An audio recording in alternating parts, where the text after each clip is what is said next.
इस लेक्चर में capital budgeting decision के चैप्टर से नेट प्रेजेंट वैल्यू मेथड को अंडरस्टैंड करेंगे। ये एग्जाम्पल 13.2 है। इससे पहले जो है हम पे बैक पीरियड मेथड को अंडरस्टैंड कर चुके हैं 13.1 एग्जाम्पल में। तो अब इस क्वेश्चन को रीड करते हैं। The management is considering the purchase of $27,000 machine that would reduce operating cost by $7,000 per year। तो मैनेजमेंट जो है वो कंसीडर कर रही है एक मशीन परचेज करने के लिए जो कि है अमाउंट $27,000 की। जब ये मशीन परचेज कर लेंगे तो एक हमारी जो $7,000 का एक्सपेंस होता था ना वो अब नहीं होगा। ठीक है, ये जब मशीन नहीं थी तो हम $7,000 का हमारा एक एक्सपेंस होता था, लेकिन जब ये मशीन परचेज कर लेंगे तो वो जो $7,000 का एक्सपेंस था वो सेव हो जाएगा। At the end of machine 5 year useful life it will have zero scrap value. Company का जो रिक्वायर्ड रेट ऑफ रिटर्न है वो 12% है। तो रिक्वायर्ड क्या है हमसे, determine the net present value of inventory.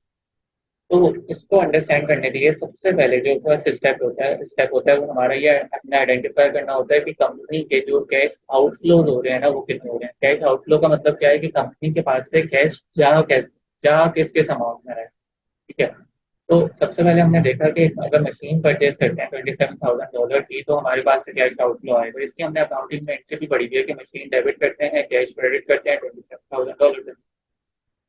तो एक हमारा कैश आउटफ्लो आ गया $27,000 का। जब हमने ये आइडेंटिफाई कर लिया कि कैश आउटफ्लोज कितने हैं तो फिर देखना है कि किस ईयर में। ठीक है, तो यहाँ पे एक हमने जो एग्जाम्पल कर रहे हैं वो क्या है कि ईयर जीरो का क्या मतलब होता है कि नाम, मतलब जिस दिन हम लोग खड़े हुए हैं ना वो है ईयर। ठीक है, तो ईयर वन क्या है कि ईयर वन का end, year two, year three, year four, year five, 5 years की बात हो रही थी इसलिए हमने 5 ईयर की वर्किंग कर दी। तो अब हमने देखा कि अगर मशीन परचेज करते हैं, परचेज मशीन अगर मैं यहाँ पे लिख दूँ, आउटफ्लो भी सिंपल लिख सकते हैं। तो वो किस ईयर में हो रहा है, ईयर जीरो मतलब प्रेजेंट, आज के दिन ही हो रहा है। कितने का, $27,000 का। तो अगर मैं इसको माइनस में लिख दूँ कि हमारे पास से, कंपनी के पास से $27,000 जो है वो जा रहे हैं। तो सबसे पहले हमने आइडेंटिफाई कर लिया कि कैश आउटफ्लो कितना था, $27,000 का, किस ईयर में था, प्रेजेंट में था।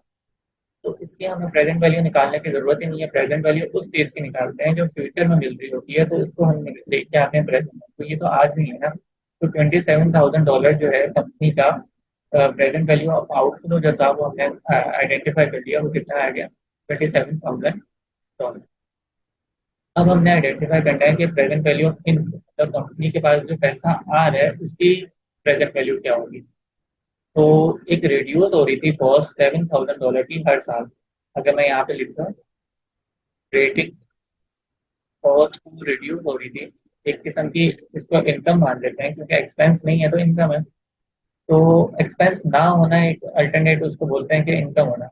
ठीक है, तो $7,000 पर ईयर की हम यहाँ पे लिख लेते हैं कि $7,000 यहाँ पे भी हमें सेव हो रहे हैं, यहाँ पे भी, थर्ड ईयर के एंड पे भी, फोर्थ ईयर पे भी और फिफ्थ ईयर पे भी। अच्छा, दोबारा से समझते हैं। एनपीवी का क्या होता है, मकसद क्या है कि हम ये चेक करना चाह रहे हैं कि $27,000 की जो मशीन परचेज की है ना उसको हम आज के दिन खड़े होकर देखना चाह रहे हैं कि ये जो $7,000 5 साल में सेव हो रहे हैं उसकी आज की वैल्यू कितनी। ठीक है, तो जब आज की वैल्यू मतलब प्रेजेंट वैल्यू निकालनी है तो इस सब अमाउंट को हम उठा के लाएंगे ईयर जीरो पे। इस 7,000 को उठा के लाएंगे ईयर जीरो पे, इस 7,000 ईयर टू वाले को लेके आएंगे ईयर जीरो पे। इन सारी अमाउंट्स को उठा के जो है हम प्रेजेंट वैल्यू बनाएंगे। ये हमें फ्यूचर में मिलती है, मतलब यहाँ तो अभी हम गए नहीं ना, कंपनी आज यहाँ खड़ी है ना, इधर खड़े होकर हम डिसीजन ले रहे हैं। हमें ये नहीं पता अभी सारा कुछ।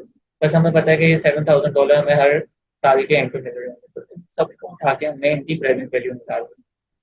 तो प्रेजेंट वैल्यू निकालने का हमने फॉर्मूला इससे पहले पढ़ा था कि प्रेजेंट वैल्यू किस तरीके से आती है। Present value equal to future value, मतलब फ्यूचर में जो अमाउंट मिलेगी, जो कि यहाँ पे 7,000 हर फ्यूचर में जो अमाउंट मिल रही है, 1 + आर इसमें क्या है, रेट ऑफ रिटर्न, मतलब 12% के हिसाब से हमें इसके ऊपर रेट इंटरेस्ट है, रेट ऑफ रिटर्न है हमारा, उसकी पावर है -n। तो अगर मैं इसको यहाँ सॉल्व करूँ प्रेजेंट वैल्यू के फॉर्मूले के थ्रू। अच्छा, इसमें अब एक चीज देखें कि 1 + आर की पावर जो है -n जो है ये डिस्काउंट फैक्टर कहलाता है। ठीक है, इसको अलग से भी डिस्काउंट फैक्टर को यहाँ पे सॉल्व कर सकते हैं और पूरा फॉर्मूला लगा के भी कर सकते हैं। तो अभी हम इसको डिस्काउंट फैक्टर लगा के करते हैं। डिस्काउंट फैक्टर हमारे पास कितने हैं, अगर इसको हम करें 1 + आर कितना है हमारे पास 12%, क्वेश्चन में दिया हुआ है 12% का की पावर में -1। -1 क्यों कर रहा हूँ, क्योंकि ये एक साल के बाद मिल रही, मतलब ईयर वन के एंड पे थी ना, तो ईयर वन के एंड से मैंने कितने साल इसको पीछे लाना है, -1 एक साल पीछे लाना है, तो इसलिए इसको मैंने -1 कर दिया। ठीक है, तो पॉइंट्स में ले लेते हैं। चलो, अब इस अमाउंट को लेते हैं। अभी मैं सिर्फ डिस्काउंट फैक्टर को सॉल्व कर रहा हूँ, इस वाले 1 + R की पावर को सॉल्व कर रहा हूँ। 1 + R कितना है, 12%।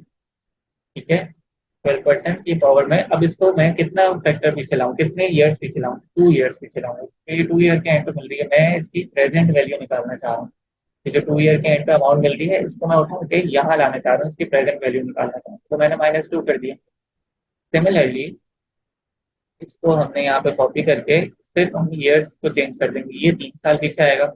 ठीक है, ये जो अमाउंट है ये 4 साल पीछे आएगी, क्योंकि ईयर 4 के एंड पे मिल रही है, इसलिए इसको हमें 4 साल बैक लाना पड़ेगा।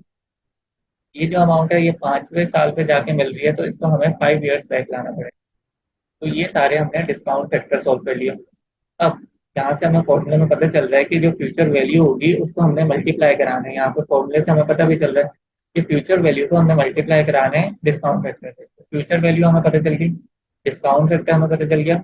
अच्छा, एक लाइन इसमें और ऐड कर सकते हैं, टोटल कैश फ्लो का, क्योंकि इस क्वेश्चन में जो है वो सिर्फ एक ही कैश फ्लो हमें दिया हुआ था, 7,000 का।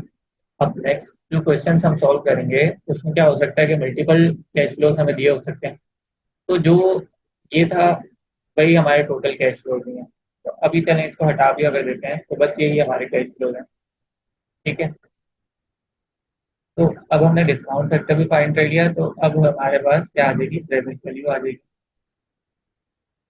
इस तरह से फ्यूचर वैल्यू को मल्टीप्लाई कराएंगे डिस्काउंट फैक्टर से, फ्यूचर वैल्यू को मल्टीप्लाई कराएंगे डिस्काउंट फैक्टर से। तो फ्यूचर वैल्यू 7,000 को मल्टीप्लाई कराया डिस्काउंट फैक्टर से, सिमिलरली फ्यूचर वैल्यू को हमने मल्टीप्लाई कराया डिस्काउंट फैक्टर से,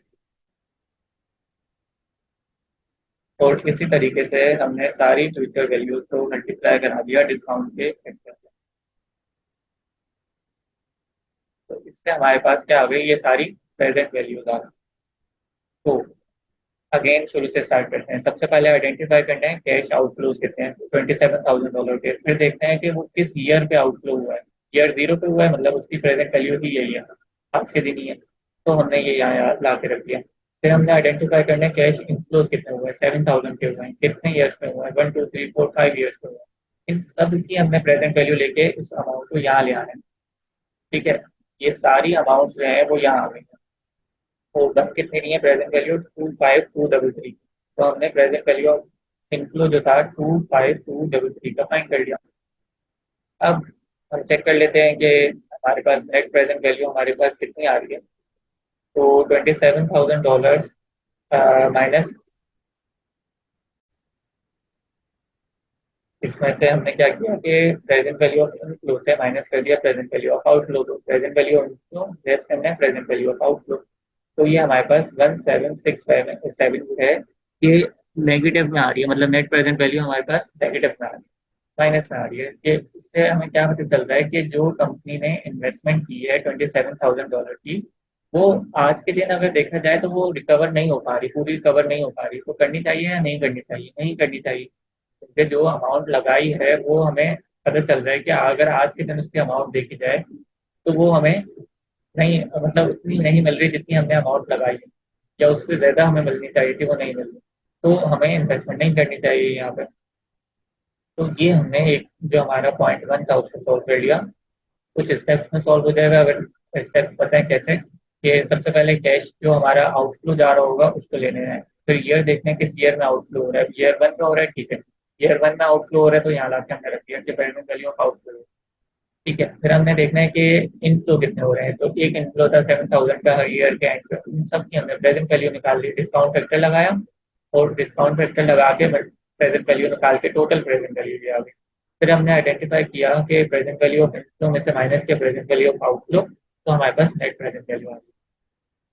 तो ये बिल्कुल बेसिक सा क्वेश्चन है, इसको जरूर करें ताकि बेसिक पक्की हो जाए। अब इसके बाद क्या होगा कि इन्हीं चीज़ों में डिफिकल्टीज आएंगी, फॉर एग्जाम्पल जो हमारे आउटफ्लो होंगे वो मल्टीपल हो जाएंगे, इनफ्लो जो होंगे वो एक ही होगा, मल्टीपल हो जाएंगे, बस ये होता है। अच्छा, अब पूछ रहे हैं कि what is the difference between the total undiscounted cash inflows and cash outflow. अच्छा, देखना क्या होता है कि ये चीज जो है ना, ये अनडिस्काउंटेड है। अनडिस्काउंटेड का क्या मतलब होता है कि इसकी अभी हमने प्रेजेंट वैल्यू नहीं निकाली थी, इसको मतलब हमने डिस्काउंट नहीं किया हुआ। ये हमारे पास क्या है, डिस्काउंट